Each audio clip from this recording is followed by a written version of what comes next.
আজকে তো উম্মত বন্ধুকে চিনে না, নিজের নবীকে চিনে না। নবী সম্বন্ধে কোনো ধারণা নাই আমাদের, নবী সম্বন্ধে কোনো ধারণা নাই।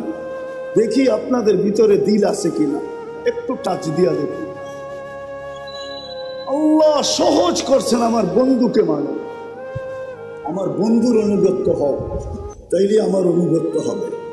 আমার বন্ধুকে মানলেই আমার মানা হবে, আর আমি কিচ্ছু চাবো না। বন্ধু পক্ষে তো আমি পক্ষে। কোরআনও বলতেছে, কোরআন ওয়াস্তাগফারা লাহুর রাসূল লাওয়াজাদুল্লাহ তাওয়াবার রহিমা। ওয়াস্তাগফারুল্লাহ ওয়াস্তাগফারা লাহুর রাসূল, আল্লাহর কাছে মাপ চাইলো তো আল্লাহ তার দিকে দেখবে না, বন্ধুর দিকে দেখবে। বন্ধু কি বলে? বন্ধু যদি খালি ইশারা করে দিল, ইশারা, ওয়াস্তাগফারা লাহুর রাসূল লাওয়াজাদুল্লাহ তাওয়াবার রহিমা, আল্লাহ বলে সব গুনাহ মাফ করে দিব। তুই কতগুলা করছিস, কি কি করছিস, এটা আমার দেখার বিষয় না। বন্ধু পক্ষে তো আমি পক্ষে। কিন্তু উম্মত তো বন্ধুই চিনে না, কি করলো এটাও জানে না, কি করতেছে এটাও জানে না, কি করবে এটাও জানে না। আজকে তো উম্মত নবী চিনে না। যদি চিনতো তাহলে আমাদের দেশে আবার কাদিয়ানি হয় কি করে? যেখানে মানুষ চিনে, আসল নকল চিনে, যেই ব্যাংকে নকল টাকা চিনার মেশিন থাকে, ওই ব্যাংকে কি নকল টাকা জমা দেওয়া যায় নাকি? ও তো মেশিনে চেক করে নিবে, ঠিক না? খালি জমা দিতে গেলেই হবে, শুধু চেক করে টাকা ছিঁড়া ছেড়া দিবে না, বরং হাত করি লাগায়া জেলখানায় ঢুকায়া দিবে। তাই না? আমাদের দেশে কি করে হয় কাদিয়ানি? বুঝা গেল নবী চিনে না। নবী ওলামারা রাগ হয়ে যায় না, কিন্তু আজকে যুবকরা নবী চিনে না, স্কুল কলেজ আলাদা চিনে না, ইউনিভার্সিটি আলাদা চিনে না, জেনারেল শিক্ষিত আলাদা চিনে না, সাধারণ মানুষ নবী চিনে না। নবী কি করলো এটা জানে না, মা বোনরা চিনে না। নাইলে ওই ফাঁদে পা দেয় তো দেখে, বরং এটা হয়তো, তাও তো আমাদের দেশের না, ইনপুটেড জিনিস। কি ইনপুট করা বাহিরের জিনিস, ঠিক না? কাদিয়ান কি আমাদের দেশে নাকি? এটা তো পাঞ্জাবে। এই দেশে এসে জায়গা নিল কি করে? আমরা চিনি না দেখা জায়গা নেওয়ার সুযোগ পাইছে। যদি চিনতো তাহলে প্রথম যেই ব্যক্তির কাছে আসছিল ওই চিতা পিটা কইরা ভিসা ছাড়া বর্ডারের ওই পারে দিয়ে আসতো। শুধু শুধু তো আল্লাহ বলেন না, ওয়াফি আনফুসিকুম আফালা তুবসিরুন। তুই শিক্ষিত তো হইলি বটে, কিন্তু তোর ভিতরে আমি কি কুদরত ফিট করছি ওটা নিয়ে বাবার তোর কোনোদিন সুযোগ হয় না। তুই ভাবিস না, তুই তো ভাবিস আলতু ফালতু জিনিস নিয়া, সারাদিন এটা নিয়ে ভাবিস, ওটা নিয়ে ভাবিস। তোর ভিতরে আমি কি ফিট করলাম, তোর ভিতরে আমি কি কুদরত লাগাইলাম, কি প্রযুক্তি লাগাইলাম। তুই সারাদিন প্রযুক্তি নিয়ে ভাবতে থাকিস, প্রযুক্তি নিয়ে বলতে থাকিস, প্রযুক্তি নিয়ে লিখতে থাকিস। ও মানুষ, তোর ভিতরে কি প্রযুক্তি লাগাইলাম এটা তো একবারও দেখলি না। ওয়াফি আনফুসিকুম আফালা তুবসিরুন। তোকে কি চক্ষু দেই নাই? তুই নিজের ভিতরে তাকায় দেখিস না যে তোর এগুলা চলে কি করে? যদি প্রযুক্তি দিয়ে লাগাইতে হইতো তাহলে না জানি এক চোখে 13 কোটি ক্যামেরা। কত বিশ্বাস মনে হয় না, ঠিক না? আপনাদের বিজ্ঞানেরটাই বলতেছি আমি, কোরআন হাদিসেরটা বলতেছিলাম। এক চোখে 13 কোটি ক্যামেরা, দুই চোখে 26 কোটি ক্যামেরা।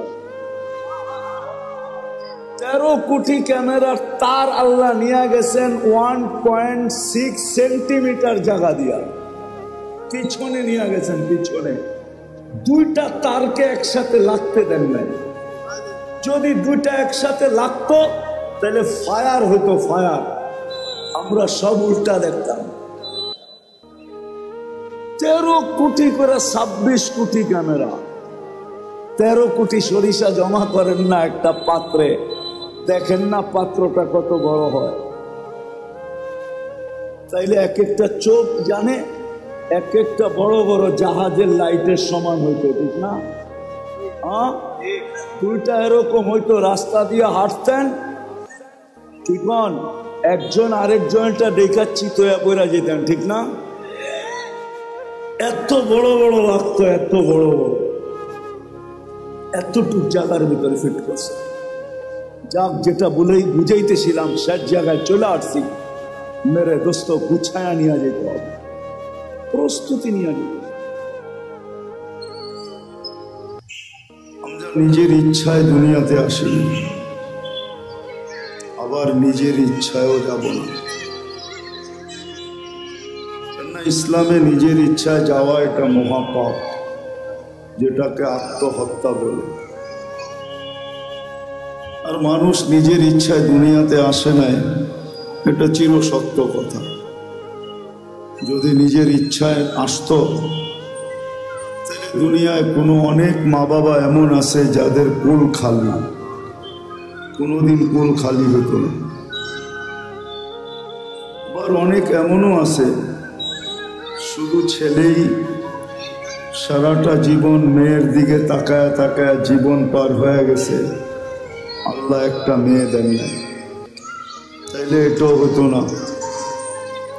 আরো আবার কারো কাছে শুধু মেয়ে, সারা জীবনটা ছেলের দিকে তাকাইতে তাকাইতে জীবন কেটে গেছে, একটা ছেলে হয় না, তাইলে এটাও হতো না। বুঝা গেল আমরা নিজের ইচ্ছায় আসি না,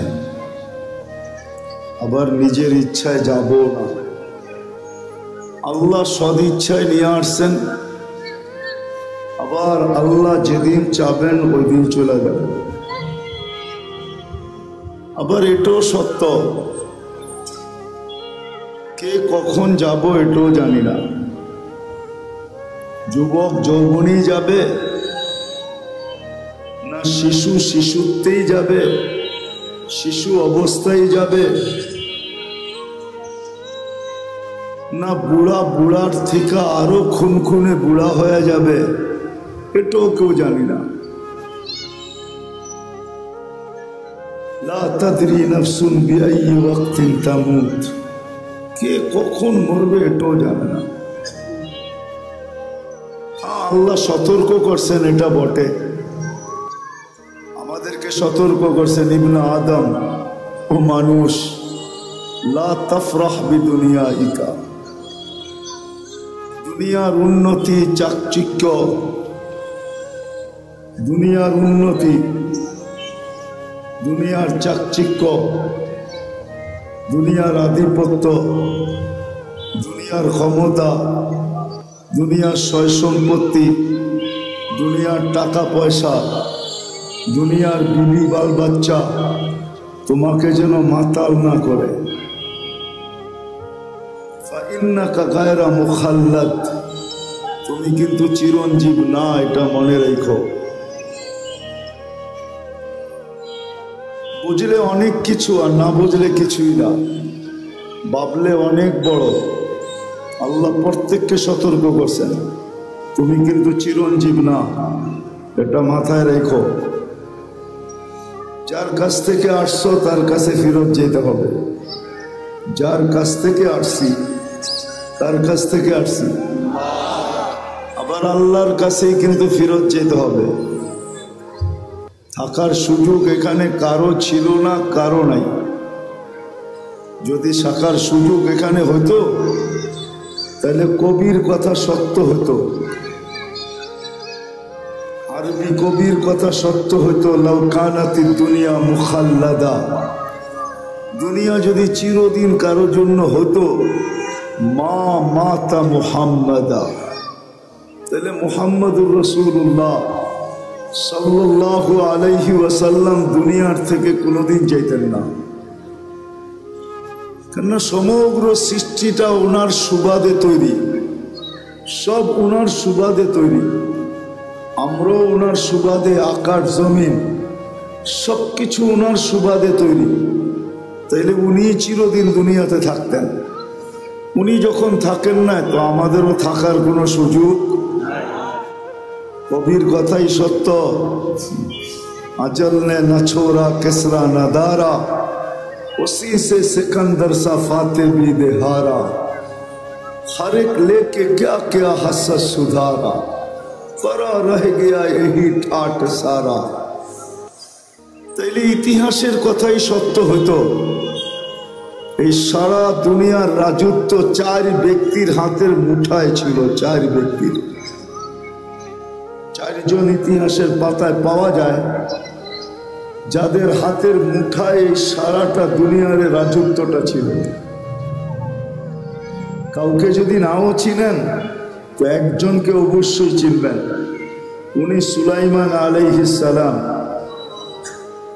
ওই মাটির রাজত্ব ছিল না, এমনকি পাখির রাজত্ব ওনার কাছে ছিল। কোরআন বলে আল্লামাহু মানতিকাত তাইর, উনি পাখির ভাষা পর্যন্ত বুঝতেন। আচ্ছা, পাখি তো একটা পাখি, উনি পিপিলিকার ভাষা পর্যন্ত বুঝতেন, নাইলে সূরা নামল কেন আসলো? ক্বালাতিন নামলাতু দুখুলু মাসাকিনাকুম লা ইয়াহতিমান্না সুলাইমান ওয়া জুনুদুহু ওয়া হুম লা ইয়াশউরুন। পিপিলিকার ভাষা পর্যন্ত বুঝতেন। সমস্ত জমিনের প্রাণীর উপরে ওনার রাজত্ব ছিল, এমনকি এই জমিনের উপরে প্রবাহমান বাতাসের উপরে ওনার রাজত্ব ছিল। নাইলে গুদুহা শাহরুন ওয়া রাওয়াহুহা শাহরুন, এই কথা কোরআনে কেন আসতো? উনি বাতাসকে হুকুম দিতেন, ওনার তখ্তকে উড়ায় নিয়ে যেত উইদাউট ইঞ্জিন। কোনো ইঞ্জিন নাই, কোনো তেল ভরতে হতো না, কোনো কাপাকাপি করতো না। এক সকালে 1 মাসের রাস্তা উড়াইতো, আবার এক বিকালে 1 মাসের রাস্তা পরিমাণ উড়ায় নিয়ে যেত। শুধু উনি একা না, পুরা ক্যাবিনেট সহ, ক্যাবিনেট বোঝেন তো, পুরা সংসদ সহ। আবার ওনার সংসদে শুধু মানুষ ছিল না, জিনও ছিল, এমনকি পাখি পর্যন্ত ছিল। ওনার হাতে সারা দুনিয়ার রাজত্ব ছিল। তাইলে উনি চিরদিন থাকতেন। আজকে ওনার নামটা কোনোদিন ঐতিহ্য হয়ে থাকতো না, ওনার জায়গাগুলো ঐতিহ্য হয়ে থাকতো না, উনি চিরদিন থাকতেন। মানুষ রাজত্ব পাইলে কি ছাড়তে চায়? কি ওই চেয়ার, এমন চেয়ার যে সুপার গুলো লাগানো আছে, যে বসে আর ওটার থেকে ছাড়, ওই চেয়ার তাকে ছাড়তে চায় না। তো সুলাইমান আলাইহিস সালাম সারা জীবন থাকতেন। বোঝা গেল এখানে চিরদিন থাকা যাবে না, চিরদিন থাকা যাবে না। কথা লম্বা হবে না, কিন্তু আবার সুরও হবে না। যত ধ্যান দিয়া শুনবেন আশা করি বুঝে আসতে পারে। আর লম্বাও হবে না, অল্প সময় কথা হবে। আর যদি ধ্যান দিয়া শুনতে পারি তা আমার বিশ্বাস অল্প কথা যথেষ্ট হবে। আমি প্রমাণ দিতে পারি। ইব্রাহিম ইবনে আদম রহমতুল্লাহ আলাইহির জীবন 2টা শব্দ দিয়া চেঞ্জ হয়েছে, 2টা শব্দ দিয়া। রাতের অন্ধকারে ঘুম ভেঙে গেছে কারো পায়ের আওয়াজে, তাও নিচে না ছাদের উপরে হাঁটতেছিল, তার পদ আওয়াজে তার ঘুম ভেঙে গেছে। প্রহরীকে বলছে ডাইকা নিয়ে আসো, এই গভীর রাত্রে আমার ছাদে হাঁটে তো হাঁটে কে? প্রহরী ডাইকা নিয়ে আসছে, তো জিজ্ঞাসা করছে এই রাত্রে তুমি ছাদে করো তো করো কি, তোমাকে তো চিনিও না। তো বলছে আমার উট হারায় গেছে, খুঁজতে খুঁজতে আপনার ছাদে চলে আসছি। তখন কিন্তু উনি রাজা, বলখের রাজা, ইরাকের একটা এলাকা বলখ, ওই এরিয়ার উনি রাজা ছিলেন। তো বলছে মাথা নষ্ট নাকি, উট খুঁজবে মরুভূমিতে অথবা জঙ্গলে, তুমি রাজপ্রাসাদের ছাদে উট খুঁজতেছ? তো বলছে রাজা মশাই, যদি আমি পাগল হই তাইলে আপনিও আমার সাথে। বলছে মানি? তাইলে আপনিও পাগল। বলছে কি কইরা? আমি পাগল হলাম কি করে, প্রমাণ কি? বসে আমি যদি ছাদে খুঁজে না পাই তা আপনি রাজপ্রাসাদে বসে আল্লাহ পাবেন কি করে? এতটুক কথায় জীবন চেঞ্জ, সকাল থেকেই জীবন চেঞ্জ। রাজত্ব ছাড়ছেন, ফকিরি গ্রহণ করা আজকে ইব্রাহিম ইবনে আদহাম নাম নিতে দেরি, রহমতুল্লাহ আলাই পড়তে দেরি করে না। রহমতুল্লাহ আলাই পড়তে কেউ দেরি করে না। প্রথম সারির আল্লাহওয়ালাদের ভিতর থেকে একজন। আরেকটা হাদিস থেকে শুনায়া দিই, হাদিস কিতাব থেকে। বনি ইসরাইলের একজন বদমাশ ছিল, নাম ছিল কিফিল। বনি ইসরাইলের বদমাশ প্রতি রাত্রে খরচ করতেন ব্যভিচারের পিছনে, ব্যভিচারের পিছনে। বর্তমান টাকায় 50 থেকে 60 লক্ষ টাকা বর্তমান টাকায়। একদিন নিয়ে আসছেন এক মহিলাকে, কামরায় ঢুকায় দিয়া বলতেছেন আমি প্রস্তুতি নিয়ে আসতেছি। যখন প্রস্তুতি নিয়ে আসছেন তো দেখতেছেন এক কোনায় বসে কাঁদতেছে। তো জিজ্ঞাসা করতেছে কাঁদিস কেন? তোকে তো জোর করে নিয়ে আসি নাই, টাকা দিয়া নিয়ে আসছি। তো বলছে শোন কিফিল, আমি বাজারি মেয়ে না, বিপদের কারণে তোর হাতে ধরা দিতে বাধ্য হয়েছি, কিন্তু আমি কাঁদতেছি কেন জানিস? যে কালকে এই চেহারাটা আল্লাহকে কি করে দেখাবো, কালকে এই চেহারাটা আল্লাহকে কি করে দেখাবো। এতটুক কথা। কিফিলের দিল ফেরা গেছে। পয়সাটা হাতে উঠায় দিয়া বলছে বোন তোর গায়ে হাত দিব না, কিন্তু একটা অনুরোধ করব, আমি তওবা করতেছি, তুই চোখের পানি দিয়ে আল্লাহকে একটু বইলা দে। ওই রাত্রেই কিফিলের মৃত্যু হয়েছে। ঘরের দরজায় সোনালী অক্ষরে লেখা উঠছে কাদ গাফারাল্লাহু লিকিফলিন, আল্লাহ কিফিলকে মাফ করে দিয়েছে। জীবন পরিবর্তন হইতে অনেক কথার প্রয়োজন হয় না, 2-4টা কথাই যথেষ্ট। মালিক ইবনে দিনার রহমতুল্লাহ আলাইহির জীবন চেঞ্জ হয়েছে শুধু স্বপ্নের একটা কথা দিয়া। একমাত্র মেয়ে ছিল, একমাত্র মেয়ে তার ছোট বয়সেই মারা গেছে। স্বপ্নে মেয়ের সাথে দেখা হয়েছে, কাহিনী বড় লম্বা, আমি শর্ট করতেছি, আসল যেটা সেটা বলতেছি। তো ছেলে মেয়ে বাপের হাত ধরা বলছিল আব্বা এখনো কি মুসলমানের ফিরে আসার সময় হয় নাই? এতটুক কথা তার জীবন চেঞ্জ। জন্য কথা লম্বা হবে না, ধ্যান যত হবে আমার বিশ্বাস তত কথা তত বেশি দিলে গাঁথবে। নড়াচড়া যত কম হবে তত বেশি কথা দিলে গাঁথবে। তো যেটা বলতেছিলাম, অস্তিত্ব সদিচ্ছায় না, আর যাওয়াটাও সদিচ্ছায় না, আবার এইখানে চিরদিন থাকাও না। কেউ চিরদিন থাকবে না। দুনিয়া এটার প্রমাণ দিতেছে। ডেলি 4 থেকে 5 লক্ষ মানুষ ডেলি উঠা যেতেছে। আবার আপনি বলবেন তেমন আসতেছে, জন্ম নিতেছে, মানি, কিন্তু একদিন উঠানোটা উপরে হবে, আশাটা কমে আসবে। উঠতে উঠতে একদিন দুনিয়া শূন্য হবে, এটাই সত্য। দুনিয়া শূন্য হবে, নাইলে হাদিসে এই কথা আসতো না। কোন এক পর্বে আল্লাহ মালাকুল মউতকে জিজ্ঞাসা করবে মাম বাকিয়া আলা যাহরিল আরদ, জমিনে কে বাকি? মালাকুল মউত বলবে লা আলাল আরদি আহাদ, জমিনে কেউ বাকি নেই। সব টোকায় টোকায় নিয়ে আসছি, কুড়ায় কুড়ায় নিয়ে আসছি, খুঁজা খুঁজা নিয়ে আসছি।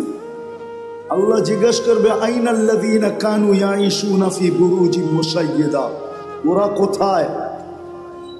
যারা বড় বড় উঁচা উঁচা দেওয়ালের ভিতরে বাস করত, চতুর্দিকে পাহারা আর পাহারা, টেকনোলজি আর টেকনোলজি, মেশিন আর মেশিন। যারা মৃত্যুকে স্বপ্নেও ভাবত না, ওরা কোথায়? আল্লাহ জানেন।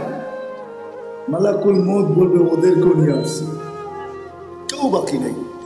হ্যাঁ, বাকি আছে আহলুস সামাওয়াত আকাশওয়ালারা বাকি। ওয়া আনতাল হাইয়ুল্লাযী লা তামুত, আর আপনি চিরঞ্জীব।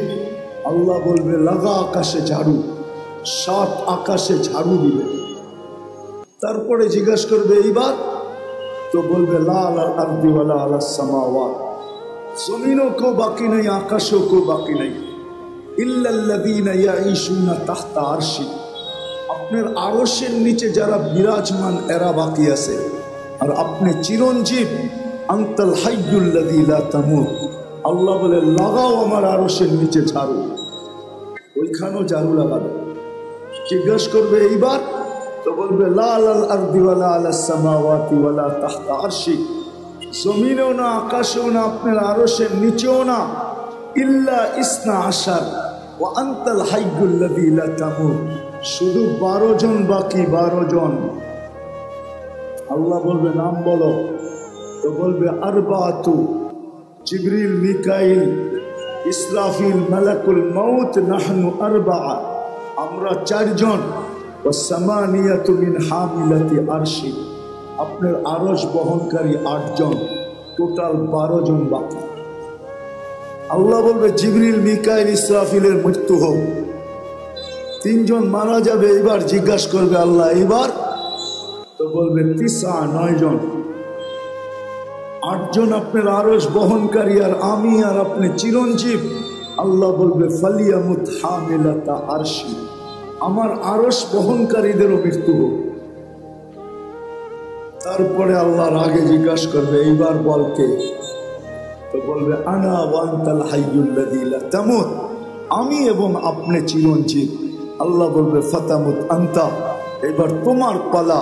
লিআন্নী কাতাবতুল মাউতা আলা মান তাহতা আরশি, এটাই আমার সিদ্ধান্ত, এটাই সাইনবোর্ডে লেখা আছে। আমার আরশের নিচে যে আছে তাকে মৃত্যুর স্বাদ পান করতে হবে। আল্লাযী হাইলা ইয়ামুত, যে চিরঞ্জীব, ফাহুয়া ফাওকা আরশি, সে আমার আরশের উপরে বিরাজমান।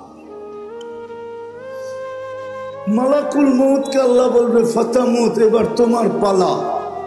তো সায়ুলকি আলাইহি সাকারাতুল মউত, আল্লাহ মৃত্যুর যাতনা ঢালবেন, তো একটা চিৎকার দিবেন, চিৎকার। বিইজ্জাতিকা ওয়া জালালিক, তোর ইজ্জত আর জালালের কসম, লাউ আলিমতু সাকরাতাল মউত, যদি সামান্যতম মৃত্যুর যাতনা আমার জানা থাকতো, তো মা কাবাস্তু আরওয়াহাল মুমিনিন, কোন মোমেন মুসলমানকে আমি এত কষ্ট দিয়ে নিয়ে আসতাম না।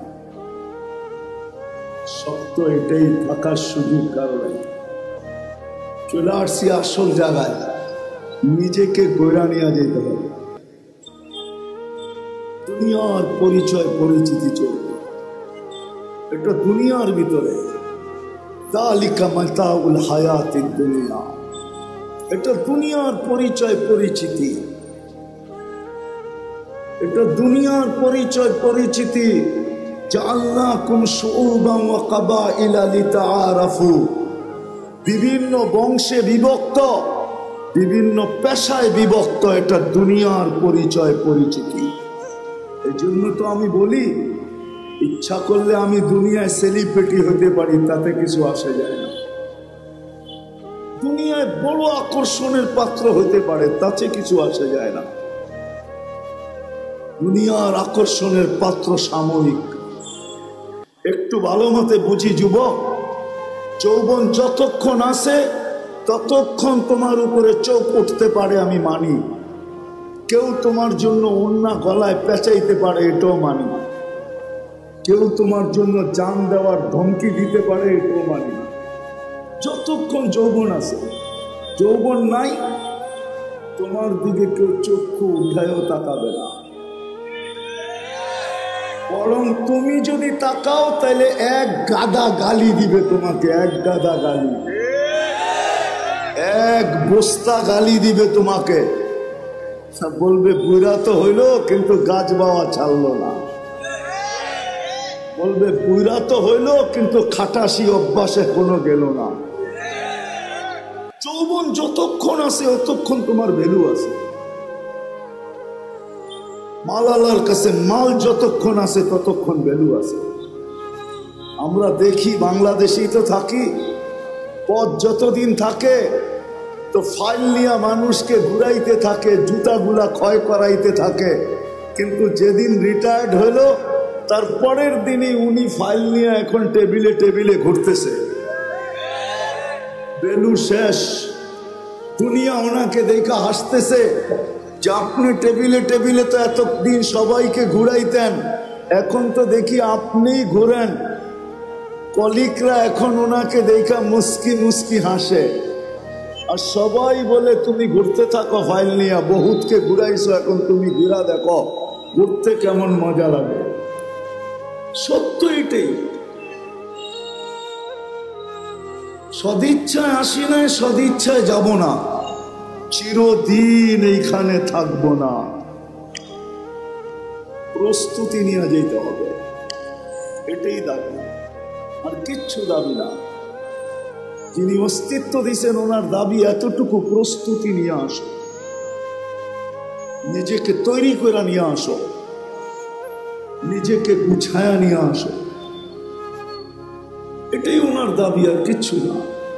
ছোট জীবনটার বিনিময়ে এটাই দাবি।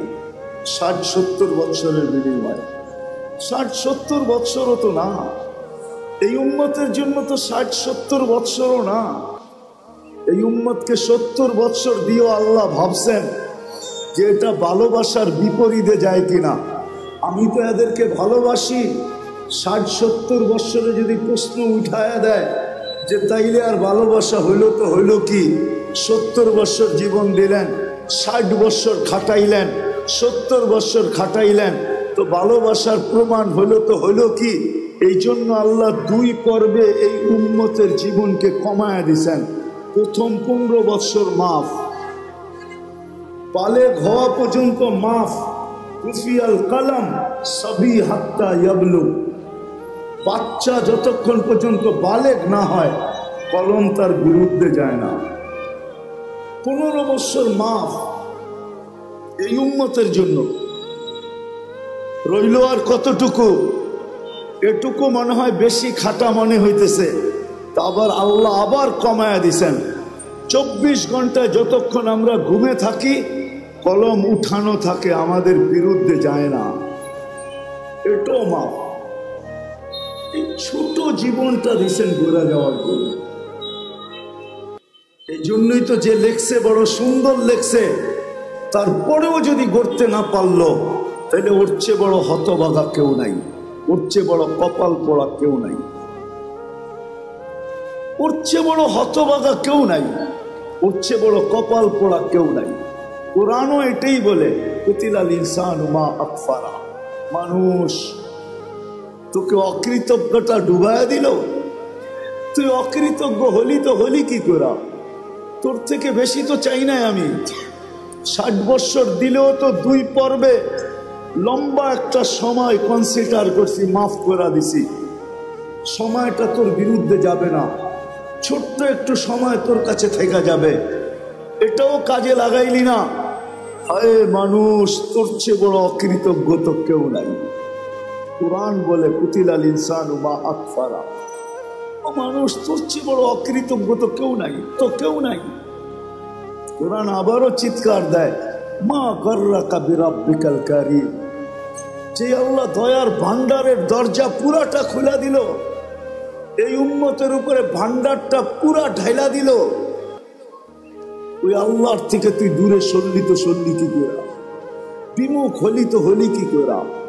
এই জন্যই তো এক হাদিসে পাওয়া যায়, যুবক যৌবনে থাইকা, পুরুষ পুরুষত্বে থাইকা, নারী নারীত্বে থাইকা, পদালা পদে থাইকা, আধিপত্যওয়ালা আধিপত্যে থাইকা, সম্পত্তিওয়ালা সম্পত্তি পাওয়ার পরে, মেইলওয়ালা মেইল পাওয়ার পরে, ফ্যাক্টরিওয়ালা ফ্যাক্টরি পাওয়ার পরে, হাটওয়ালা হাট পাওয়ার পরে, বাজারওয়ালা বাজার পাওয়ার পরে, রোডওয়ালা রোড পাওয়ার পরে, ঘাটওয়ালা ঘাট পাওয়ার পরে, প্রত্যেক ব্যক্তি পাওয়ার পরে যখন আল্লাহর থেকে ভুলা যায়, আল্লাহর থেকে দূরে সরে, তো আল্লাহ জিজ্ঞাসা করে কাছের থেকে আইসা, হাল ওয়াজাদতা আজওয়াদা মিন্নি, আমার চেয়ে বড় দাতার সন্ধান কি তোর কাছে আছে?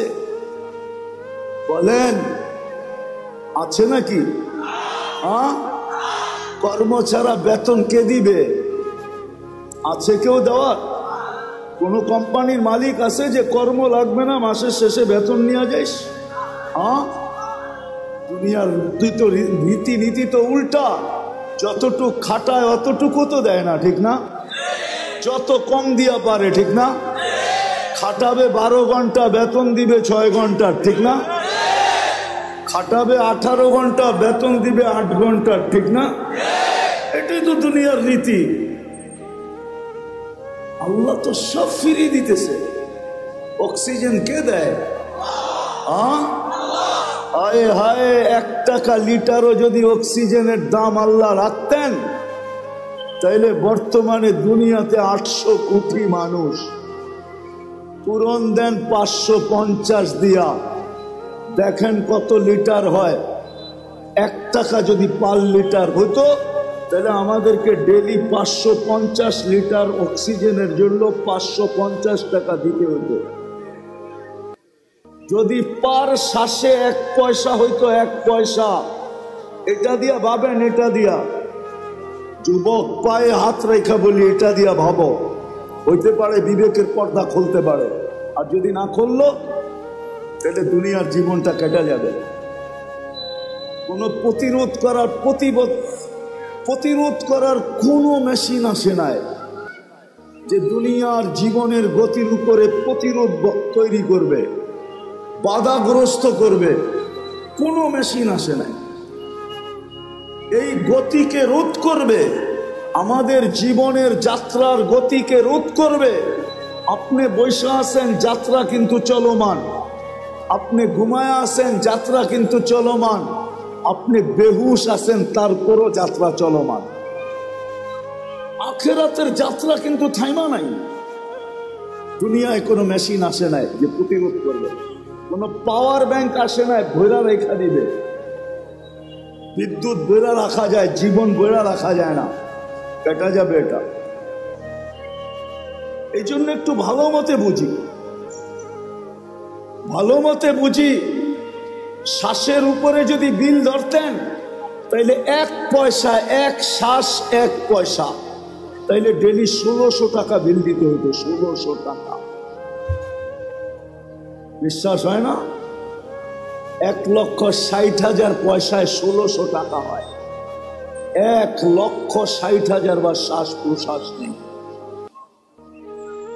যদি পার ডায়ালিসিসে 100 টাকা হইতো, পার ডায়ালিসিস। একবার ডায়ালিসিস করতে কয় টাকা লাগে চেয়ারম্যান সাহেব? কত? আরে না, আমি 4 থেকে 4,500 টাকা লাগে।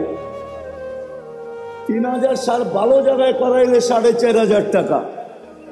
আর যদি আরেকটা আছে গণস্বাস্থ্যতে করাইলে 1200-1300 টাকা লাগে। আচ্ছা, 1000 টাকা ধরলাম।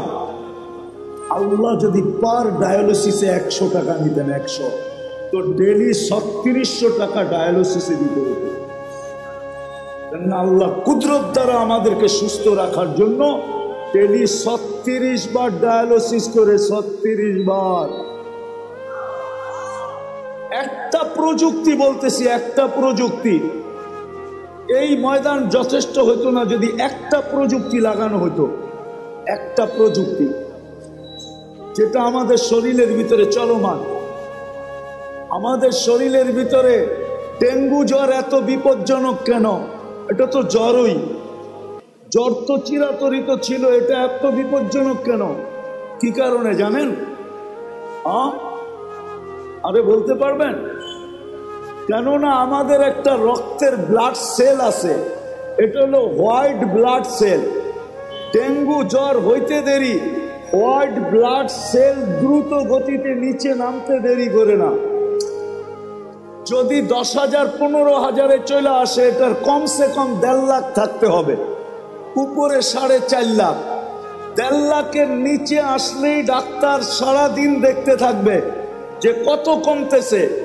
যদি 10-15-তে চলে আসলো, তো ডাক্তার বলবে এবার রক্ত দেন।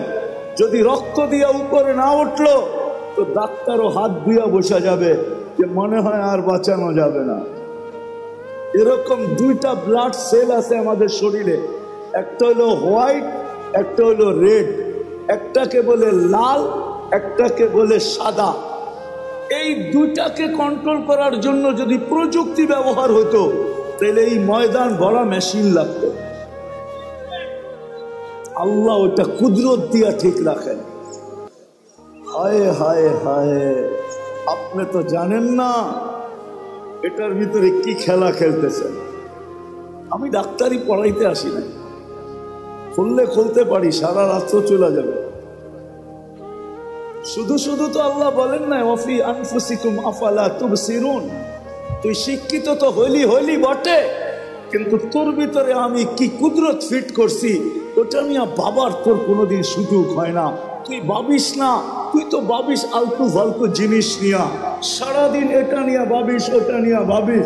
তোর ভিতরে আমি কি ফিট করলাম, তোর ভিতরে আমি কি কুদরত লাগাইলাম, কি প্রযুক্তি লাগাইলাম। তুই সারাদিন প্রযুক্তি নিয়ে ভাবতে থাকিস, প্রযুক্তি নিয়ে বলতে থাকিস, প্রযুক্তি নিয়ে লিখতে থাকিস। ও মানুষ, তোর ভিতরে কি প্রযুক্তি লাগাইলাম এটা তো একবারও দেখলি না। ওয়াফি আনফুসিকুম আফালা তুবসিরুন। তোকে কি চক্ষু দেই না? তুই নিজের ভিতরে তাকায় দেখিস না যে তোর এগুলা চলে কি করে? যদি প্রযুক্তি দিয়ে লাগাইতে হইতো ছেলে না জানি এক চোখে 13 কোটি ক্যামেরা। কত বিশ্বাস মনে হয় না, ঠিক না? আপনাদের বিজ্ঞানেরটাই বলতেছি আমি, কোরআন হাদিসেরটা বলতেছিলাম। এক চোখে 13 কোটি ক্যামেরা, দুই চোখে 26 কোটি ক্যামেরা। 13 কোটি ক্যামেরার তার আল্লাহ নিয়ে গেছেন 1.6 সেন্টিমিটার জায়গা দিয়া, পিছনে নিয়ে গেছেন। পিছনে দুইটা তারকে একসাথে লাগতে দেন নাই। যদি দুইটা একসাথে লাগতো তাহলে ফায়ার হতো, ফায়ার। আমরা সব উল্টা দেখতাম। 13 কোটি করে 26 কোটি ক্যামেরা।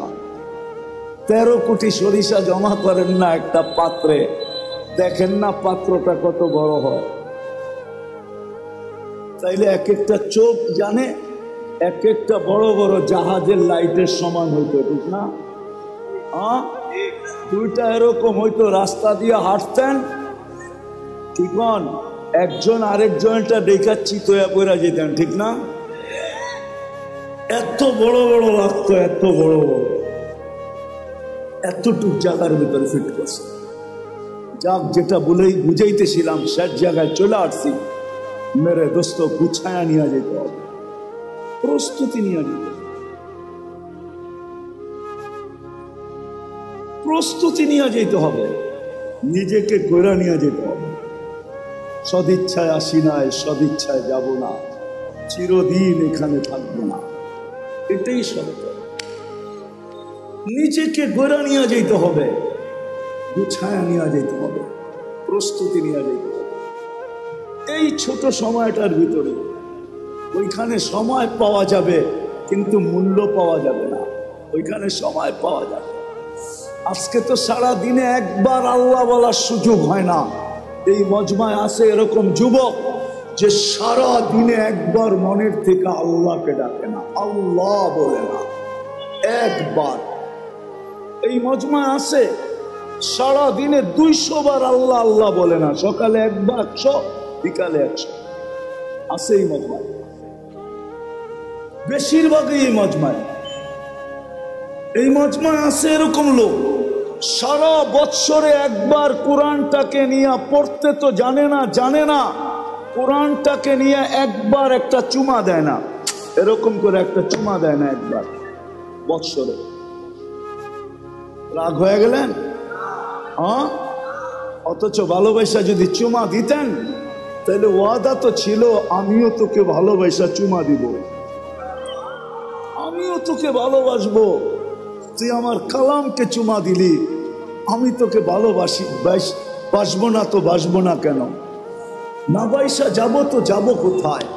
আমিও তোকে ভালোবাসবো। ছোট জীবনটাকে গড়া যেতে হবে। চিরদিন নিজের ইচ্ছায় আসি নাই, নিজের ইচ্ছায় যাব না, চিরদিন এখানে থাকবো। এটাই আল্লাহর দাবি। কোরআন এটাই বলে, আতিউল্লাহ, কোরআন এটাই বলে আল্লাহকে মানো, জীবনটা গড়ে আসো। কোরআনের দাবি এটাই, জীবন গড়া, প্রস্তুতি নেওয়া। চলে যেতে হবে। কিন্তু আরেকটা কথাও বলে দেই, সন্দেহ মানুষ থাকতে পারে যে মনে হয় দুনিয়ার কিছু ওইখানে, দুনিয়ার টাকা পয়সা চলুক আর না চলুক সম্পর্ক মনে হয় চলবে। হ্যাঁ, ওরকম লোকের সাথে সম্পর্ক হলে চলবে, কিন্তু বাকি অন্য কোনো সম্পর্ক চলবে না।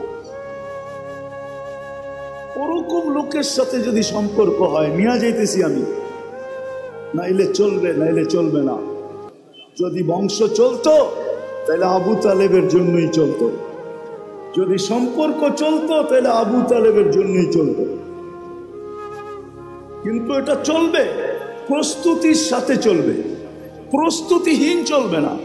আপনি যত উঁচা গড়েই জন্ম নেন না কেন, যত উঁচা গড়েই জন্ম নেন না কেন, আবু তালেবের চেয়ে বেশি মুহাম্মদুর রাসূলুল্লাহর রক্ত, আবু তালেবের শিরার রক্ত, একই রক্ত দুই শিরায়।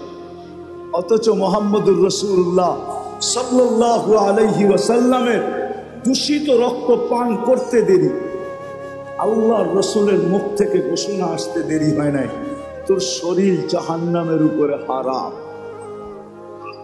অথচ আবু তালেবের শরীরে আর মুহাম্মদুর রাসূলুল্লাহর শরীরে একই রক্ত দৌড়াইতেছে, কোনো কাজে দেয় না। আমাদেরও প্রস্তুতির সাথে সম্পর্ক কাজে দিবে, এটা আমি মানি, এটা আমি অস্বীকার করি না। প্রস্তুতির সাথে সম্পর্ক কাজে দিবে, নাইলে কোরআন কেন বলবে, কোরআন কেন বলবে, কোরআন কেন বলবে যে তোমাদের পরিবার পরিজনকে তোমাদের সাথে মিলায় দেবে, ওয়ালহাকনা বিহিম যুররিয়াতাহুম, প্রস্তুতির সাথে চলবে, ওয়ালহাকনা বিহিম যুররিয়াতাহুম চলবে। এজন্য আল্লাহর দাবি হলো প্রস্তুতি নিয়ে যেতে হবে। রাজি?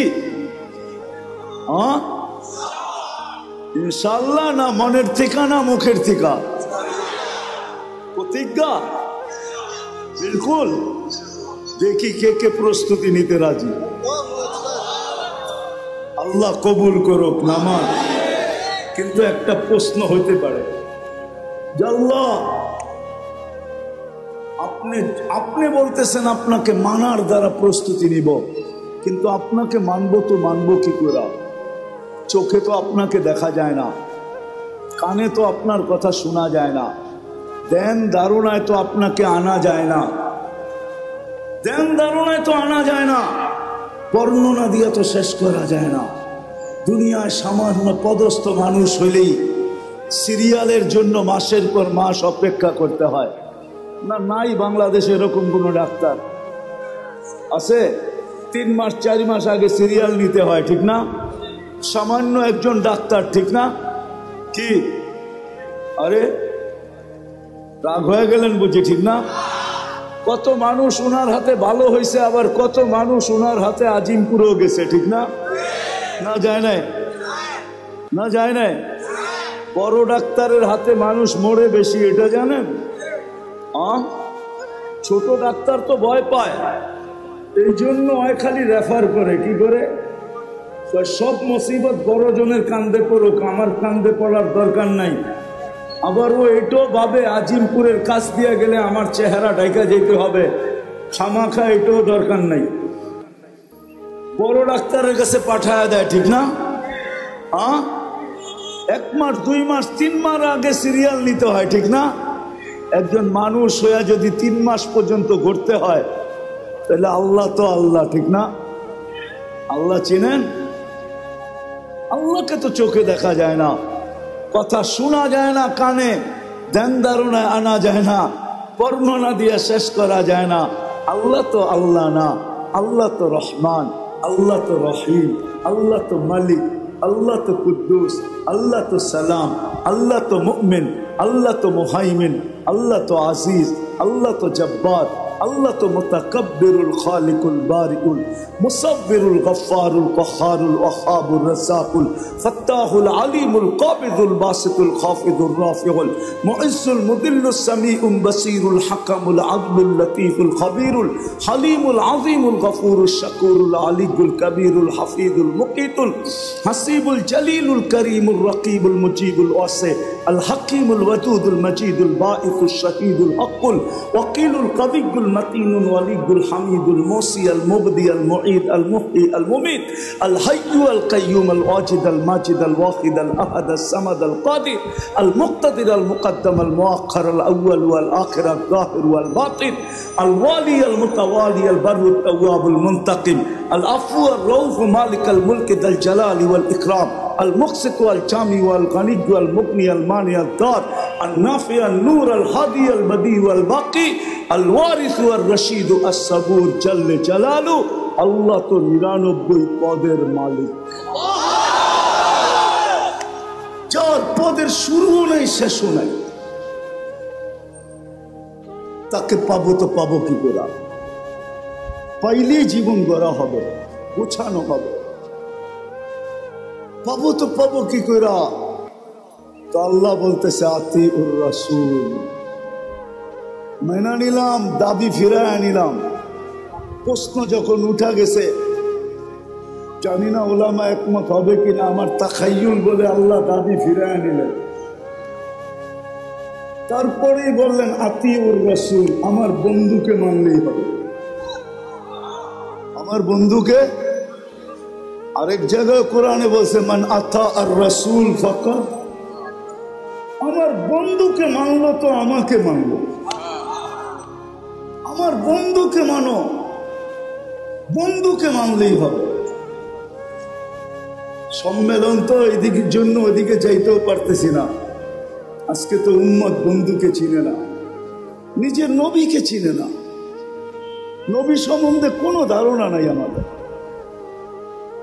নবী সম্বন্ধে কোনো ধারণা নাই দেখি আপনাদের ভিতরে দিল আছে কিনা একটু টাচ দিয়া দেখি আল্লাহ সহজ করছেন আমার বন্ধুকে মানো আমার বন্ধুর অনুগত্য হও তাইলে আমার অনুগত্য হবে আমার বন্ধুকে মানলেই আমার মানা হবে আর আমি কিচ্ছু চাবো না বন্ধু পক্ষে তো আমি পক্ষে কোরআনও বলতেছে কোরআন واستغفر له الرسول لوجدوا الله توابا رحيما واستغفر الله واستغفر له الرسول আল্লাহর কাছে মাপ চাইলো তো আল্লাহ তার দিকে দেখবে না বন্ধুর দিকে দেখবে বন্ধু কি বলে বন্ধু যদি খালি ইশারা করে দিল ইশারা واستغفر له الرسول لوجدوا الله توابا رحيما আল্লাহ বলে সব গুনাহ মাফ করে দিব তুই কতগুলা করছিস কি কি করছিস এটা আমার দেখার বিষয় না বন্ধু পক্ষে তো আমি পক্ষে কিন্তু উম্মত তো বন্ধুই চিনে না কি করলো এটাও জানে না কি করতেছে এটাও জানে না কি করবে এটাও জানে না আজকে তো উম্মত নবী চিনে না যদি চিনতো তাহলে আমাদের দেশে আবার কাদিয়ানি হয় কি করে যেখানে মানুষ চিনে আসল নকল চিনে যেই ব্যাংকে নকল টাকা চিনার মেশিন থাকে ওই ব্যাংকে কি নকল টাকা জমা দেওয়া যায় নাকি ও তো মেশিনে চেক করে নিবে ঠিক না খালি জমা দিতে গেলেই হবে শুধু চেক করে টাকা ছিঁড়া ছেড়া দিবে না বরং হাত করি লাগায়া জেলখানায় ঢুকায়া দিবে তাই না আমাদের দেশে কি করে হয় কাদিয়ানি বুঝা গেল নবী চিনে না নবী ওলামারা রাগ হয়ে যায় না কিন্তু আজকে যুবকরা নবী চিনে না স্কুল কলেজ আলাদা চিনে না ইউনিভার্সিটি আলাদা চিনে না জেনারেল শিক্ষিত আলাদা চিনে না সাধারণ মানুষ নবী চিনে না নবী কি করলো এটা জানে না মা বোনরা চিনে না নাইলে ওই ফাঁদে পা দেয় তো দেখে বরং এটা হয়তো তাও তো আমাদের দেশের না ইম্পোর্টেড জিনিস কি ইনপুট করে বাহিরের জিনিস ঠিক না কাদিয়ান কি আমাদের দেশে নাকি এটা তো পাঞ্জাবে এই দেশে এসে জায়গা নিল কি করে আমরা চিনি না দেখা জায়গা নেওয়ার সুযোগ পাইছে। যদি চিনতো তাহলে প্রথম যেই ব্যক্তির কাছে আসছিল ওই চিতা পিটা কইরা ভিসা ছাড়া বর্ডারের ওই পারে দিয়ে আসতো। আমাদের উম্মত চিনে না নবীকে, অথচ আল্লাহ তো বলতেছে আমি আমার দাবি ফেরত নিলাম, আমার বন্ধুকে মানলেই হবে। বন্ধুকে মাইনা দেখাও। আর আমরা তো আল্লাহর বন্ধুকে চিনি না, কার উম্মত হইলাম এটাও জানি না। আয় উম্মতে মুহাম্মাদি, সমগ্র মানব জাতির মাথায় মুকুট একটা। কয়টা? কয়টা? কয়টা? ওয়ালাকাদ কাররামনা বনি আদম, শ্রেষ্ঠত্বের একটা মুকুট। আমাদের মাথায় মুকুট কয়েকটা? কয়েকটা, একটা না। শুধু উম্মতে মুহাম্মদী হতে পারার কারণে প্রথম মুকুট ওয়ালাকাদ কাররামনা বনি আদম, মানুষ হিসাবে একটা মুকুট। দ্বিতীয় আমাদের মাথায় আরেকটা মুকুট, কুনতুম খায়রা উম্মাহ, তোমাদের চেয়ে উত্তম উম্মত নাই, এটা হলো দ্বিতীয় মুকুট। তৃতীয় আরেকটা মুকুট, ওয়াজতাবাকুম, আমি তোমাদেরকে কুদরতি হাত দিয়া নির্বাচিত করছি, এটা আরেকটা মুকুট। আরেকটা দেখামো, আরেকটাও দেখাই। তোমাদের মাথায় চতুর্থ মুকুট, শুহাদা আলান নাস, শুহাদা ওয়ায়াকুনুর রাসূলু শাহীদান আলাইকুম ওয়া তাকুনু শুহাদা আলান নাস। ও উম্মতে মুহাম্মাদি, কিয়ামতের দিন আমি তোমাদেরকে আমার পক্ষে সাক্ষী হিসাবে আমার পাশে দাঁড় করাবো।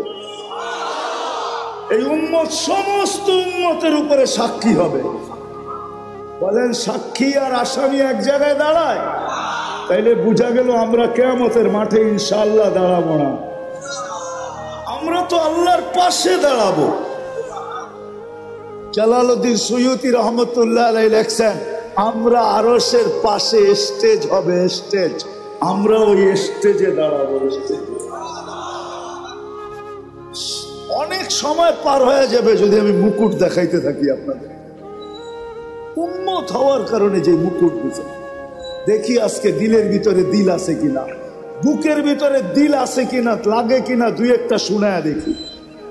ওই রসুলকে মানার জন্য হয় হয় যিনি সারা জীবন চোখের পানি কোনোদিন ঝরা থামান নাই, যার চোখের পানি উম্মতের জন্য থামে নাই। জিবরিল জিজ্ঞাসা করছে, মিকাইল জিজ্ঞাসা করছে, আপনি সব সময় কাঁদেন কেন? মা জালা আরাকা তাবকি, আপনি সব সময় কেন কাঁদেন? বলছে জিবরিল মিকাইল, যেদিন থেকে জান্নাত দেখা আসছি, দুজক দেখা আসছি, উম্মতের জন্য আমার চোখের পানি থামে না, চোখের পানি থামে না। আপনাদেরকে আমি বুঝাইতে পারবো না, এটা বুঝানোর জিনিস না। আচ্ছা চলেন দেখি একটু বুঝতে পারেন কিনা। মুসা আলাইহিস সালাম আল্লাহকে দেখতে চাইছেন, আল্লাহ বলছে পাহাড় যদি স্থির থাকে তাহলে তুমি দেখতে পারবে। এটাই তো কোরআন বলে, ঠিক না? হ্যাঁ, পাহাড় স্থির থাকলে তুমি আমাকে দেখতে পারবে। ফাতাজাল্লা লিল জাবাল, আল্লাহ তুর পাহাড়ে, আমি তুর পাহাড় দেখছি বিদায় বলতেছি আপনাদেরকে, তুর পাহাড়ে আল্লাহ তাজাল্লি দিছেন ৭০,০০০ পর্দার ওই পার থেকে। মধ্যে কত পর্দা? মুসা আলাইহিস সালাম বেহুশ ছিলেন, ৪০ দিন বেহুশের মতো ছিলেন। কতদিন? কতদিন? ৪০ দিন বেহুশের মতো ছিলেন। অথচ কাবা কাউসাইনি আদনা, কাবা কাউসাইনি আও আদনা সুম্মা দানা ফাতাদাল্লা। আল্লাহর রাসূল আরশে এরকম আল্লাহর পাশে বসা, উইদাউট পর্দা। হারায় যাওয়া উচিত ছিল, কিন্তু হারায় গেছেন, সব ভুলে গেছেন। পরিবার বলছেন, ফাতেমা বলছেন, হাসান বলছেন, হুসাইন বলছেন, বনু হাশেম বলছেন, কুরাইশি বলছেন, আরব বলছেন, সব ভুলে গেছেন। কিন্তু উম্মত ভুলেন নাই, ওই টেবিলেও উম্মতকে স্মরণ করছেন, ওই টেবিলে।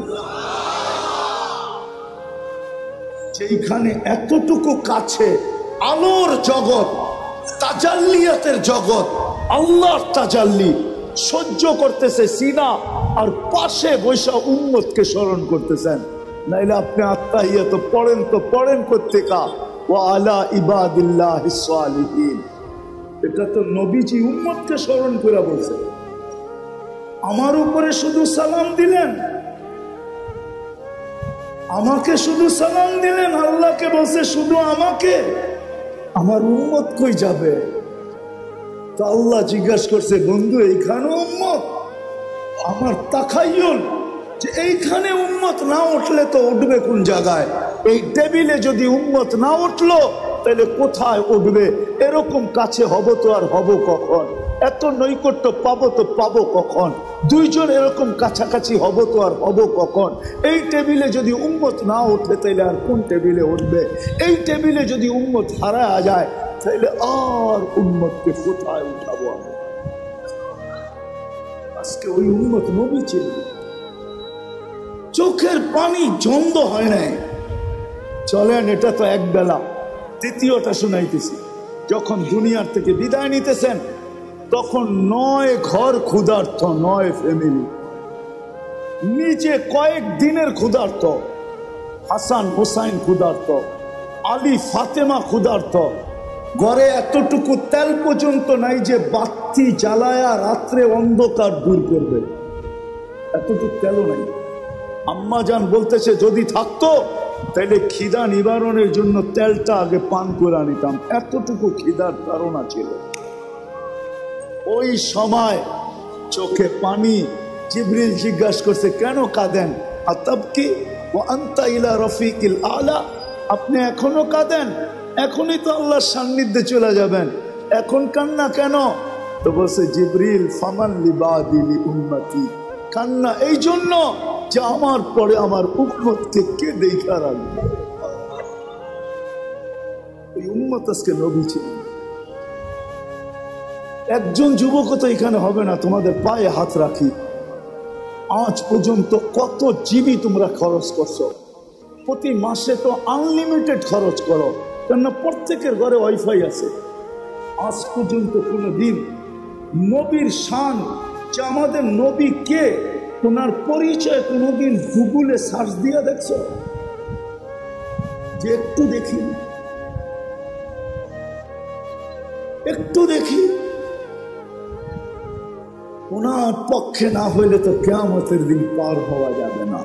আল্লাহ পক্ষে হবে না, রব্বে কাবার কসম, মুহাম্মদুর রাসূলুল্লাহ যদি পক্ষে না হলো, দুনিয়ার কেউ তার কোনো আমল দিয়া পার হতে পারবে না। না আমল দিয়া, না আল্লাহ পার করবে। মুহাম্মদুর রাসূলুল্লাহ পক্ষে হতে হবে, পক্ষে। আরে যতক্ষণ পর্যন্ত পক্ষে না যাবে ততক্ষণ পর্যন্ত তো আল্লাহ হিসাব কিতাবও শুরু করবে না। ১৬ লক্ষ নবী চিৎকার দিতে থাকবে নাফসি নাফসি বইলা।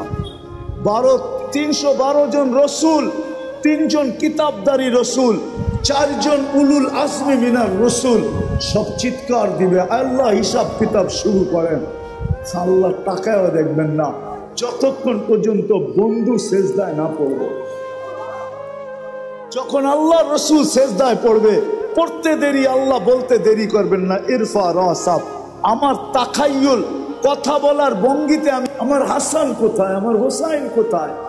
অথবা হাসান সম্বন্ধে আপনারা জানেন না, হাসান কে, হুসাইন কে আপনারা জানেন না, নাতি জানেন, নাতি। এই 2 জনেই তো ওনার দুনিয়া ছিল।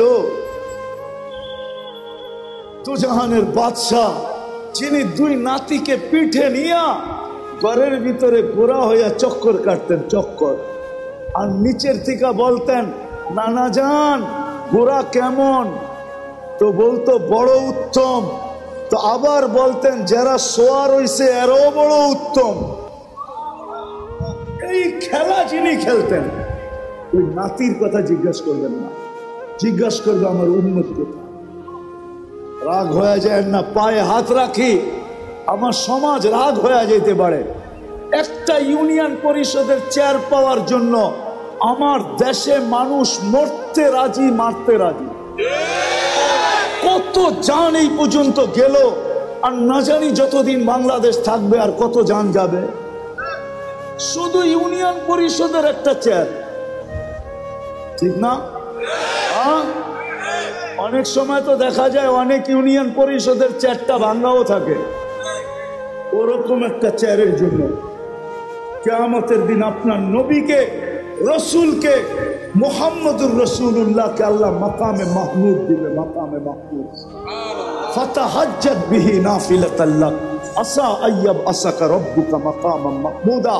মাকামে মাহমুদ দিবেন, নিয়ে যাওয়া হবে। উনি বসবেন না ওই চেয়ারে। যেই চেয়ার আল্লাহ কুদরত দিয়া বানাইছেন, একটা দুটা চেয়ার আল্লাহ বানাইছেন কুদরত দিয়া। একটা নিজের, যেটার নাম কুরসি, আরেকটা বানাইছেন বন্ধুর জন্য, যেটার নাম মাকামে মাহমুদ। বসবেন না, হাত রাইখা দাঁড়ায় থাকবেন। আল্লাহ বলবে বন্ধু বসেন, বসবো না। কেন? উম্মতকে প্রতিশ্রুতি দিয়ে আসছি হাউজে কাউসারে সাক্ষাৎ হবে, উম্মতকে নিজের হাতে পান করাবো। আমি বৈশা গেলে পিপাসিত উম্মতকে কে পানি পান করাবে? বিদায় আমি বসবো না, আমি তো হাউজে কাউসারে ছুটে যাব। আল্লাহ বলে তারপরে বসেন, বলে তারপরেও বসবো না। বলে কেন? বলে আমি মিজানের কাছে ছুটে যাব। আপনি প্রতিশ্রুতি দিয়েছেন আমাকে, সালতু তা শাফি তুষাফা। আপনি প্রতিশ্রুতি দিয়েছেন আমাকে, সাউফা ইউতিকা রাব্বুকা ফাতারদা। আপনি প্রতিশ্রুতি দিয়েছেন লা ইউখজিকা ফি উম্মতিক। আমি মিজানের কাছে দাঁড়াবো। পাল্লা যদি সামনে না ঝুঁকে, তাহলে প্রতিশ্রুতিকে কাজে লাগানোর জন্য ওইখানেই হাত উঠায় চাইতে শুরু করব। আল্লাহ পাল্লা তো সামনে ঝুঁকে না, ঝুঁকায় দেন না। ওইখানেই সুপারিশ করতে শুরু করব। ওইখানে দাঁড়াই চিৎকার দিব, আমি রাজি হব না, না না না, পাল্লা কিন্তু ঝুঁকে না। ওইখানে থেকেই বলবো, আমি লজ্জিত হয়ে যাব, উম্মতের পাল্লা সামনে ঝুঁকে না। আল্লাহ বলে তারপরে বসেন, তারপরও বসবো না। বলছে কেন? মিসা পুলসিরাতের ওইখানে ছুটা যাব। উম্মত যদি পার না হইতে পারে, জীবনে যদি একবারও আমার উপরে দুরুদ পড়া থাকে আর ইমানের সাথে আইসা থাকে, তো আমি দুরুদের গাঠটি দিয়া পার করায় দেব। বলছে তারপর, বলছে তারপর 3 জায়গায় আমি দৌড়াইতে থাকবো, হাউজে কাউসার, মিজান, পুলসিরাত। হাউজে কাউসার, মিজান, পুলসিরাত। এই জন্য ইবনে আব্বাস থেকে রওয়ায়াত পাওয়া যায়, কিয়ামতের দিন আপনাকে কোথায় পাবো? বলছে 3 জায়গার যে কোনো এক জায়গায় পাবে। মিজানে, পুলসিরাতে, হাউজে কাউসারে। আমি 3 জায়গায় ছুটতে থাকবো। যেই নবী কিয়ামতের দিন আমাদের জন্য ছুটবে, আজকে উম্মত ওই নবী ছিল না। শব্দটা বললে দিলে লেগে যাবে, লানত আমাদের জিন্দেগির উপর। আজকেও বাইচা আসি ওই নবীর কারণে, নাইলে বহুত আগে ধ্বংস করে দিত। আমার জাতির, মুসলমান জাতি 99% বিজাতির এশকে দেওয়ানা। বিজাতির এশকে, ভালোবাসায় দেওয়ানা। যুবক 1 সপ্তাহ পর্যন্ত চুলের স্টাইল দেখতে থাকে অনলাইনে, 1 সপ্তাহ। ঈদের সময় টানা 1 সপ্তাহ দেখতে থাকে শুধু চুলের স্টাইল। তারপরে দেয় স্ক্রিনশট নিয়ে, তারপরে যায় সেলুনে, আমাকে এই স্টাইলে কাটা দেয়।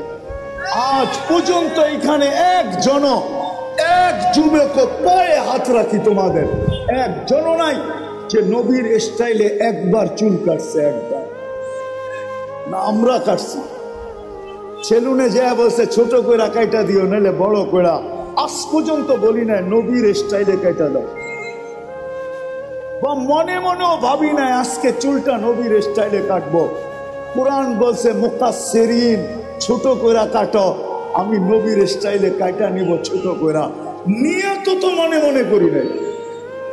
অথচ যদি করতাম, যুবক কিয়ামতের দিন হাত পাতা শুরু হতো।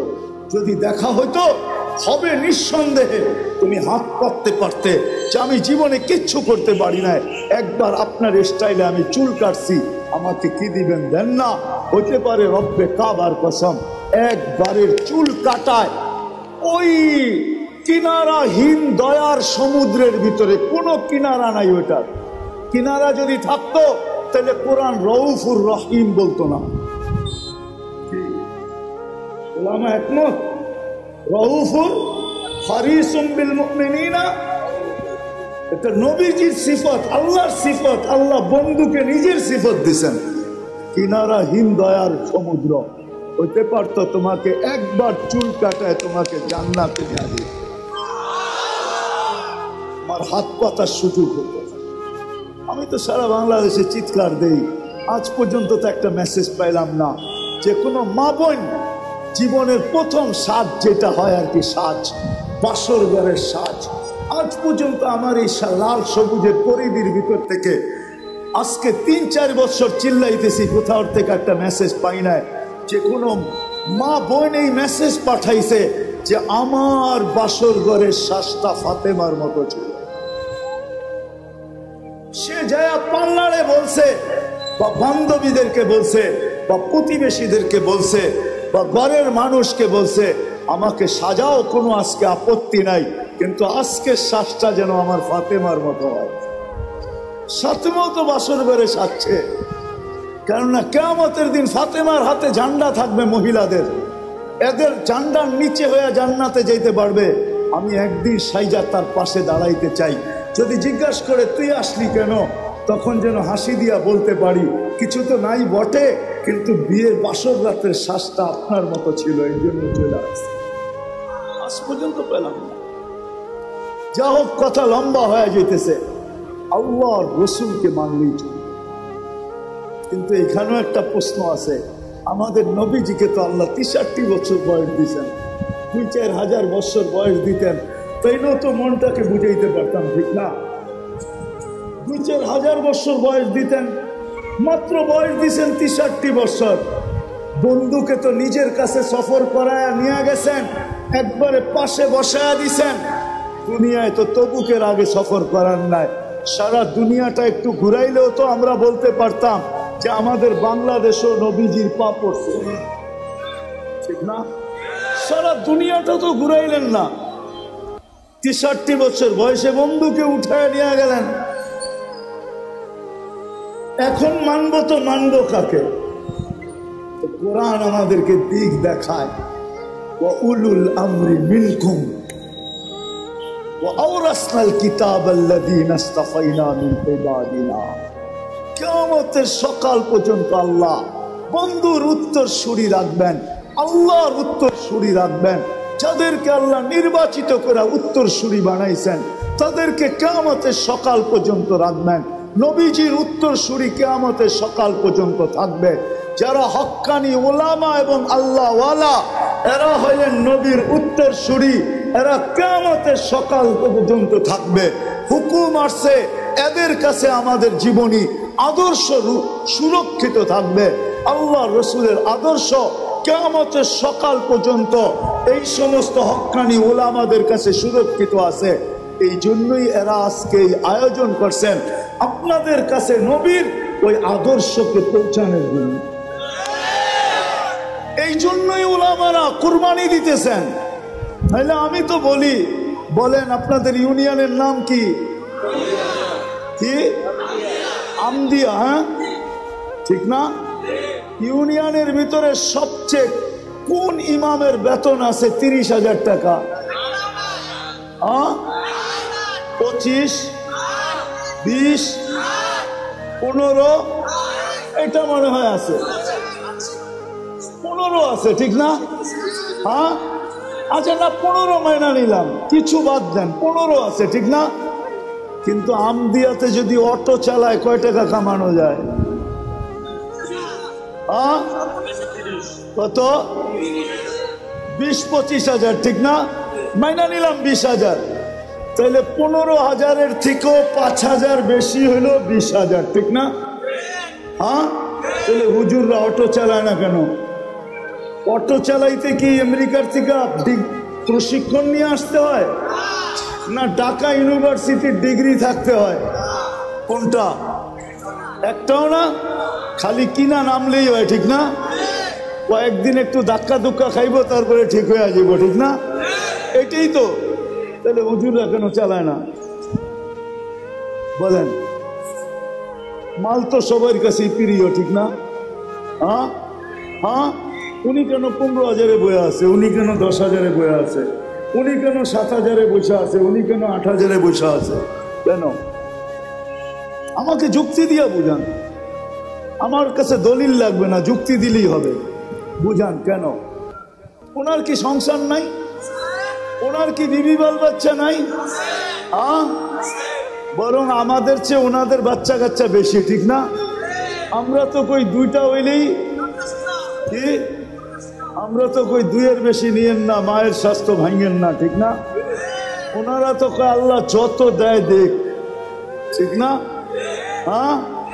কারো 7টা 8টা ডজনও আছে, ঠিক না? কি কন? তারপরও 7,000 8,000-এ পড়ে আছে কেন? মাথা নষ্ট। তাহলে তো ওনার পিছে নামাজও হবে না, পাবনা নিয়ে যেতে হবে। কেন? দায়িত্ব কাঁধে, এই জন্য পড়ে আছে। দায়িত্ব কাঁধে, কাঁধে দায়িত্ব। দিলের ভিতরে ওই ব্যথা, ওই ভয় যে যদি ছেড়া চলে গেলাম, উম্মতকে দেখলাম না, তাইলে কালকে কিয়ামতের চেহারা কিভাবে দেখাবো? দায়িত্ব কাঁধে, দিলে ভয়, চোখের সামনে জান্নাত ঝলঝল ঝলঝল করে, চোখের সামনে জান্নাত, এই জন্য 8,000 টাকা করে আছে। তো যেটা বুঝাইতেছিলাম, জীবনটা নিজ ইচ্ছায় আছি নাই, নিজ ইচ্ছায় যাব না, চিরদিন থাকবো না। এই জীবনটা গড়া যেতে হবে। করার জন্য আল্লাহ কিয়ামতের সকাল পর্যন্ত উলামাদেরকে নির্বাচিত করছেন, আল্লাহ ওয়ালাদেরকে নির্বাচিত করছেন। এরা আল্লাহর পক্ষ থেকে নির্বাচিত। যদি গড়তে চাই তাহলে এদের সাথে নিজেকে সংযুক্ত করতে হবে। যে যত এদের পিছনে চলবে, এদের কথা এদের কাছে জিজ্ঞাসা করা চলবে, এদের কথা মাইনা চলবে, তত বেশি তার জীবন গড়তে থাকবে, যত বেশি সম্পর্ক গড়বে। আজকে যতটুকু গড়ুক আর না গড়ুক, কালকে কিন্তু গড়বে, এটাতে কোনো সন্দেহ নাই। কেননা এই উম্মতকে আল্লাহ ডাইরেক্ট জাহান্নামে পাঠাবে না, সিদ্ধান্ত হইলেও পাঠাবে না, এক জায়গায় জমা করাবে, যেখান দিয়ে এই উম্মতের ওলামারা জান্নাতে যাবে। যখন ওইখানে পৌঁছবে, আল্লাহ বলবে যে যাকে চিনো ধরো। এরা কিন্তু সুপারিশকারী, সুপারিশ করতে দেরি, আমি মঞ্জুর করতে দেরি করব না। তখন সবাই ওলামাকে ধরবে। তখন ওলামাদের আওয়ামের জন্য আজকেও এদের দিলে ব্যথা আছে, যদিও বুঝাইতে পারি না, বুঝে না, কিন্তু কালকে বুঝবে, ব্যথা এদের উঠবে। এরা আল্লাহকে বলবে, আল্লাহ আমাদের এলাকার, আমাদের ইউনিয়নের, থানার পরিচিত, এদেরকে না দিলে আমরাও জান্নাতে যাব না। আল্লাহর রহমত জোশে উঠবে। তখন আল্লাহ বলবে যে যাকে নিতে চাও নিয়ে যায়। এই জন্যই তো আমি বড় জোর দিয়া বলি, আমার জাতি যদি ওলামাদের পিছনে চলতো, ওলামাদের সাথে চলতো, তাইলে বর্তমানে বাংলাদেশে যেই কজন ওলামা আছে আর যেই কজন মুসলমান আছে, আমাদের বাগে মাত্র ৭৭ জন করে পড়ে। কয়জন? একজন ওলামা নিয়ে যাবে 400 জন। কয়জন? যাদের উপরে জাহান্নাম ওয়াজিব, এমন লোকদেরকে 400 জন নিয়ে যাবে। একজন হাফেজ নিয়ে যাবে 10 জনকে। আমি হাফেজেরটা বাদই দিলাম, ওলামারটা ধরলাম শুধু। ৭৭ জন পড়ে। তারপরও আমাদের কোটা পুরা করতে, 323 জন আমাদেরকে ডাইনে বামের থেকে আইনা কোটা পুরা করতে হবে। বাংলাদেশের মানুষ আমাদের বাগে পড়বে মাত্র ৭৭ জন। যদি আমার জাতি ওলামাদের পিছে চলত, ওলামাদের সাথে চলত, ওলামাদেরকে মহব্বত করত, ওলামাদেরকে ভালোবাসত, এদের সাথে উঠা হইতো, বসা হইতো, এদের সাথে চলা হইতো, এদের সাথে ফিরা হইতো, এদের সাথে খাওয়া হইতো, এদের সাথে লওয়া হইতো, এদের সাথে ভালোবাসা হইতো, এদের সাথে মহব্বত হইতো। আর সবচেয়ে বড় কথা, এটা নাও হইয়া যদি আমার জাতি ওলামাদের উপরে আঙ্গুল না উঠাইতো, তাইলেও যদি আঙ্গুল না উঠাইতো, পায়ে হাত দিয়া বলি তওবা করেন। যদি উঠে থাকেন তওবা করেন, সামনে প্রতিজ্ঞা করেন চলতে না পারলেও আঙ্গুল উঠাবো না, কেননা এই আঙ্গুল মিস হবে না। প্রজেক্টর খালি দুনিয়াতে নাই, কিয়ামতের দিন আল্লাহ বড় বড় প্রজেক্টর লাগাবে, কুদরতি প্রজেক্টর। আপনার আঙ্গুল বারবার আপনার সামনে আসবে যে তুমি আঙ্গুল উঠাইছো। ওই দিন সুপারিশের অধিকার, সুপারিশ আপনার পক্ষে যাবে না। পায়ে হাত দিয়ে এই জন্য আমি বলি, আপনি চলতে না পারেন আমার কোনো আপত্তি নাই, কিন্তু খোদার ওয়াস্তে কোনোদিন আলেমদের উপরে আঙ্গুল উঠায় না। আজকে কিছু হবে না এটা আমি মানি, আজকে কিছু হবে না, আজকে আপনার কার্ডই চলবে, আমার কার্ড চলবে না, আমি মানি। কিন্তু কাল কিয়ামতের মাঠে এই আঙ্গুল উঠবে। এই জন্য আমার জাতি যদি কমসে কম আঙ্গুল না উঠাইতো। আমি তো বলি এই পোশাকেই তো আমি সারা দুনিয়া যাই, ৯৯টা দেশ তো এই পোশাকেই দেখছি, এখনো তো যাওয়ার সুযোগ আছে, আল্লাহ সুযোগ দিয়া রাখছেন। কিন্তু আমার এই পোশাকের উপরে তো আমি দুনিয়ার কোথাও আঙ্গুল উঠাইতে দেখি নাই। আমার দেশে যতটুকু আঙ্গুল উঠায় দুনিয়ার কোথাও আমি দেখি নাই যে আমার এই পোশাকের উপরে কেউ আঙ্গুল উঠেছে যে তুই এটা কি পরলি। বরং আমি তো বলবো আমার এই টুপিটা সারা দুনিয়ায় যতগুলা প্রশংসা কুড়াইছে, আজ পর্যন্ত মনে হয় কোন ব্যক্তির সাফারি কোট, দামি দামি ব্লেজার আজ পর্যন্ত এর অর্ধেকও কুড়াইতে পারে না। অর্ধেক কি, 4 ভাগের 1 ভাগও না। আমি তো স্টেজে বসে বলতেছি, যত এয়ারপোর্টে টুপি দেখা বলছে your cap is very nice, তো টুপিটা তো বড় সুন্দর। মুসলমানের তো টুপি দেখি, তোরটা তো অন্যরকম, এই ব্র্যান্ড তুই পাইলি কই? আজ পর্যন্ত টুপি যতটুকু কুড়াইছে। এই জন্য আপনাদের পায়ে হাত রেখা বলি, জীবন গোড়া যেতে হবে, কাটায় গেলে চলবে না। এই জন্য আসেন, আসেন 2-3টা কথা বলবো। আসেন প্রথমে যা গেছে গেছে, এটার জন্য তওবা করি। রাজি? তাইলে হাত উঠায় বলি আল্লাহ তওবা করলাম। দ্বিতীয়, আজকের থেকে হক্কানি আলেম আল্লাহ ওয়ালাদের সাথে চলবো। তৃতীয়, আজকের থেকে কখনো নামাজ ছাড়ব না। চতুর্থ, বর্তমান প্রেক্ষাপটে ইসরায়েল ফিলিস্তিনের দিকে তাকায়া বর্তমান প্রেক্ষাপটে আমরা প্রতিবাদ করতেছি, এতটুকু যথেষ্ট না। আমরা প্রতিবাদ প্রতিরোধ করতে পারতেছি না, প্রতিবাদ করতেছি, এতটুকু যথেষ্ট না। প্রতিরোধ ওরা করতেছে, যেখানে গাজায় আছে ওরা প্রতিরোধ করতেছে, আমরা কি করতেছি? প্রতিবাদ করতেছি, এতটুকু যথেষ্ট না। আরো 2টা কাজ আমাদের করতে হবে, তাইলে যদি সম্পূর্ণ হয়। ডোজ পরিপূর্ণ হইলে তারপরে ওষুধ কাজ করে। আরো 2টা কাজ আমাদের করতে হবে। যদিও এখানে একজনও নাই, আজকে 2 সপ্তাহের উপরে চলছে গাজার সাথে ইহুদিদের সাথে যুদ্ধ। আমরা প্রতিবাদী করে যেতেছি, ঠিক না? আজকে এই মজমায় কয়জন আছে যে আমি এই প্রথম দিন থেকে আজ পর্যন্ত ডেলি এদের জন্য 2 রাকাত নফল নামাজ পড়তেছি? আমি ওলামাদের পায়ে হাত রেখা বলবো, ওলামাও নাই, ওলামাও নাই যে ডেলি আমি 2 রাকাত নফল করতেছি। অথচ আল্লাহর হুকুম ছিল আস্তাইনু বিসসবরি ওয়াস সালাহ, আমার কাছে সাহায্য চাও নামাজের মাধ্যমে। বিদায় আপনাদের পায়ে হাত রেখা বলবো, প্রতিবাদ যত খুশি করেন, আমার কোনো আপত্তি নাই, আমি এটার বিরুদ্ধে না, পক্ষে।